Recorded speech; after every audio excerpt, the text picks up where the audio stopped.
Salut à tous, c'est Automatis le youtubeur, j'espère que vous allez bien, moi ça va nickel. Bienvenue dans le deuxième épisode de la saison 5 d'Air Info. On commence tout de suite.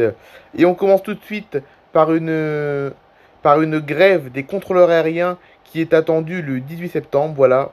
Donc le 18 septembre, attention si vous prenez l'avion, il y a une grève des contrôleurs aériens. Et il y aura des nombreuses perturbations en France, mais aussi en Europe. Le syndicat majoritaire SNCTA chez les contrôleurs aériens français appelle à une nouvelle grève le jeudi 18 septembre 2025, réclamant un rattrapage intégral de l'inflation et une évolution de la gouvernance de la profession. Le SNCTA, 60% des voix de la profession, justifie ce mouvement par un échec de dialogue social avec l'État employeur. La principale revendication concerne le rattrapage intégral de l'inflation sur les salaires de 2024 afin de préserver le pouvoir d'achat des contrôleurs. Les précédentes grèves ont aussi mis en avant des problèmes de sous-effectifs, d'outils obsolètes et de dégradation des conditions de travail.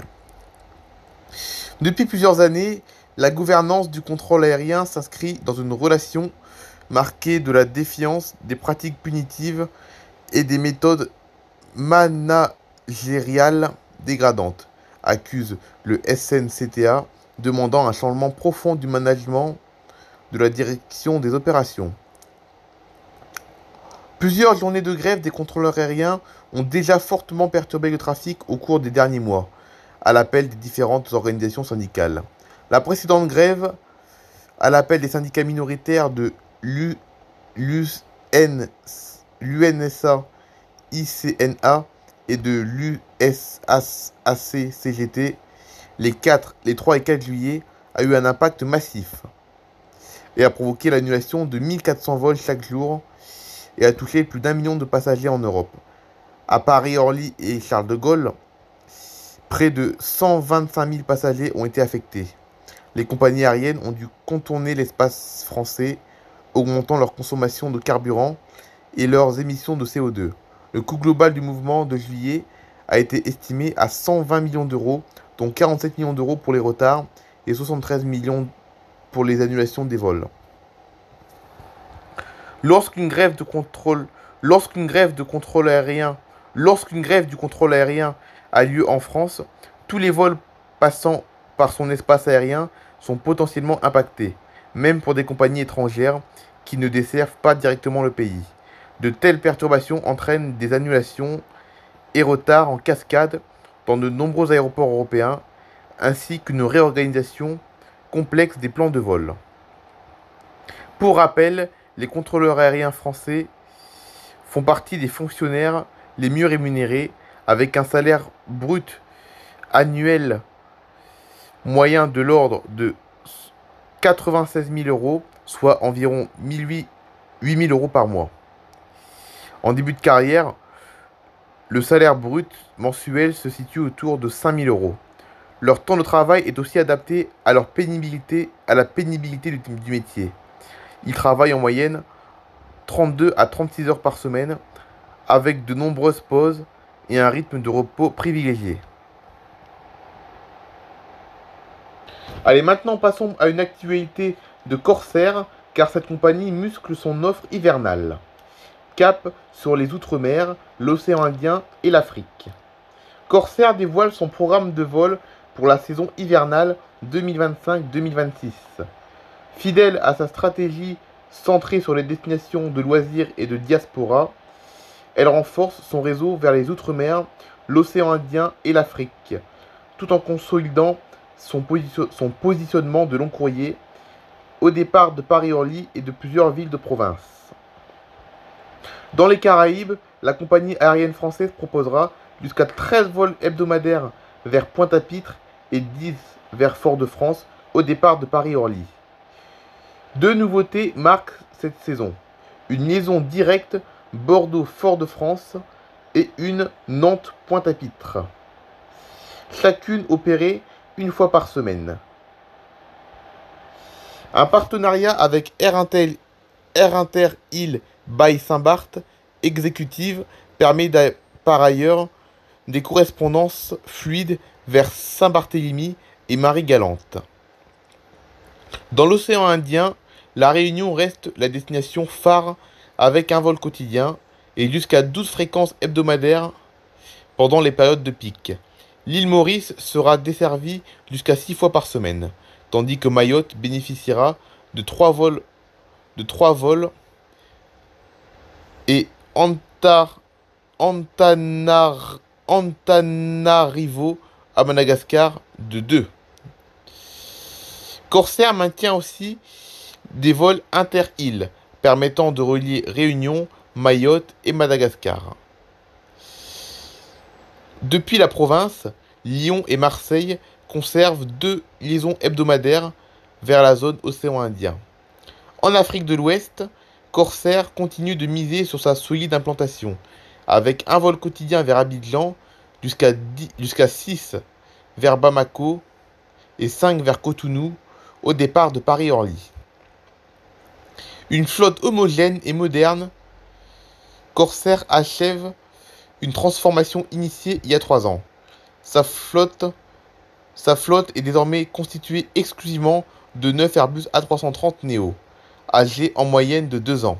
Ces appareils permettent une réduction notable de la consommation de carburant, moins 15%, et de l'empreinte sonore, tout en offrant des cabines modernisées et connectées. L'accent est mis sur l'expérience client avec des cabines repensées, un Wi-Fi plus performant, une offre de divertissement enrichie et un service qui se veut plus soigné. En classe business, la compagnie met en avant sa nouvelle carte des vins signée par l'œnologue Antoine Petrus, meilleur ouvrier de France, en accompagnement de plats régulièrement renouvelés. Afin de fluidifier le voyage de ses clients, Corsair multiplie les partenariats, comme avec MyDriver pour les transferts personnalisés ou avec Hertz pour la réservation de véhicules. L'offre Train plus Air, disponible depuis 21 villes françaises et Bruxelles, permet enfin de rejoindre Paris-Orly avec un seul billet, simplifiant encore l'accès à son réseau. Un redressement confirmé. Après avoir traversé plusieurs années de turbulences financières, accentuées par la pandémie et une restructuration complexe, Corsair semble avoir trouvé un nouveau souffle. Le renouvellement de sa flotte a constitué un investissement stratégique mais risqué. Il représente désormais un atout commercial majeur, récompensé par 2 années consécutives de distinction aux World Airline Awards en tant que meilleure compagnie loisirs française, 2024 et 2025. Selon les derniers résultats publiés, elle enregistre une amélioration progressive de sa rentabilité portée par la demande forte sur ses marchés de cœur, diaspora, tourisme et VFR, Visiting Friends et Relatives. Si la pression concurrentielle reste élevée, notamment face à Air Caraïbes, Air France ou au low-cost long courrier émergente, Corsair mise sur la qualité de son offre et une identité claire pour se maintenir durablement dans le paysage aérien français. Allez, maintenant passons à la dernière actualité avec la compagnie KT Pacific, donc une compagnie taïwanaise, je crois, donc asiatique. Près de 29 heures enfermés en cabine à cause d'un déroutement à Taipei. Leur avion dérouté à Taipei à cause d'une mauvaise météo, les passagers du vol KT Pacific reliant Los Angeles à Hong Kong ont passé près de 29 heures en cabine, sans interruption. L'incident a eu lieu en fait le 4 août 2025, signalé par le site de suivi des vols Flight Radar 24 et rapporté par Le Figaro. Donc voilà, donc l'incident il a eu lieu le 4 août et il a été signalé par Flight Radar et le journal Le Figaro. Les malchanceux passagers du vol CX 883 Los Angeles-Hong Kong ont vécu ce qui s'apparente à un cauchemar aérien. Après environ 14 heures de vol, alors que le Boeing 777 approchait de Hong Kong, une alerte Black Rainstorm, la plus élevée en termes de gravité météorologique, a contraint l'équipage à dérouter l'avion vers Taipei, à Taïwan. Le calvaire des passagers s'est prolongé. Ils sont restés enfermés dans leur cabine, donc dans l'avion, sans possibilité de débarquer pendant près de 11 heures supplémentaires, alors que l'avion, avant que l'avion, avant de pouvoir repartir de Taipei pour atterrir à Hong Kong, environ 28 heures et 45 minutes plus tard, enfin après leur embarquement à Los Angeles. Il s'agit d'un des records de temps passé sans interruption dans un avion de ligne pour les passagers. Durant les longues heures au sol à Taipei, mais toujours bloqués dans la cabine, les membres d'équipage ont rationné les repas et les bouteilles d'eau sans possibilité d'approvisionnement supplémentaire après l'épuisement des stocks initiaux. L'impossibilité de débarquer, vraisemblablement liée à des questions d'immigration et aussi d'assurance, a ajouté à la confusion des passagers, dont plusieurs ont évoqué un sentiment d'être retenus contre leur volonté. Certains ont exprimé publiquement leur frustration devant l'absence d'annonces claires et de solutions concrètes et ont souligné une organisation jugée défaillante. Cependant, ce vol CX 883 du 4 août 2025 ne détient pas le record absolu de la plus longue durée à bord sans débarquement. Selon le Figaro, la palme est détenue par de nouveau Cathay Pacific avec le vol CX 831 en 2014. Les passagers y ont été contraints de passer plus de 30 heures dans un avion immobilisé à Anchorage en Alaska à cause des conditions météorologiques et de problèmes techniques. Et si l'on examine le record de temps passé en transit, ce dernier revient à un vol British Airways en 2016. Les voyageurs ont attendu 35 heures à Kuala Lumpur en Malaisie, dont plus de 20 heures à bord. Mais ils ont pu quitter la cabine partiellement pendant cette attente. Donc voici une vidéo tournée pendant cette longue attente, puisque les passagers ont été retenus 29 heures dans l'avion à cause d'un déroutement à Taipei. Et les passagers n'ont pas pu débarquer. Pendant l'escale improvisée à Taipei, les passagers n'ont pas pu débarquer à cause de l'immigration. Voilà. On va regarder un peu une vidéo de l'événement. Et en plus, comme vous pouvez le voir, il y a eu des turbulences. Ah oui, mais il y a eu carrément des grosses turbulences en plus. Ah oui, d'accord. En fait, l'avion a été pris dans un orage à Hong Kong.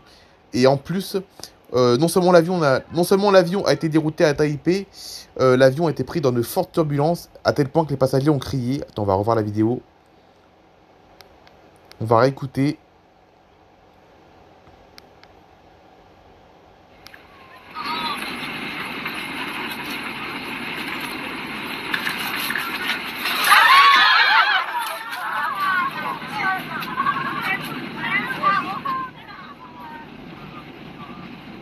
Voilà.